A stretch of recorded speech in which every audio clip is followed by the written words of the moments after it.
Dans la perspective de la conclusion d'un programme d'ajustement structurel l'année prochaine avec le Fonds monétaire international, l'annonce n'a pas surpris.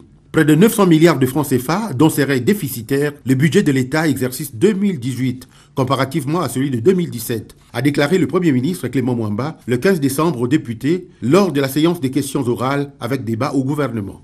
C'est même l'une des grandes décisions attendues dans la mesure où elle était déjà envisageable. La phase actuelle des négociations FMI-Congo, démarrée le 5 décembre dernier, porte d'ailleurs en effet sur trois grands points bien précis et non des moindres: le rééquilibrage du budget national, la dette publique du Congo et la gouvernance. Le chef de la mission du FMI à ces négociations, Abdoul Aziz Ouane, a même indiqué dès l'ouverture que le rééquilibrage budgétaire est très important, voire même nécessaire pour l'avenir du Congo. Du côté du gouvernement, une série d'autres mesures rigoureuses est en vue pour rétablir l'équilibre macroéconomique du pays, notamment dans la réduction du train de vie de l'État. Il s'agit par exemple de l'annulation des exonérations fantaisistes, les réformes structurelles des entreprises étatiques et para-étatiques.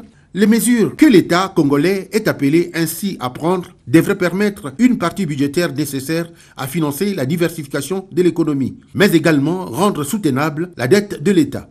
Le Parlement congolais attend donc examiner un projet de loi des finances exercice 2018 de crise que le gouvernement ne tardera plus à faire parvenir, comme l'a demandé le chef de l'État à l'issue du Conseil des ministres du 6 décembre dernier.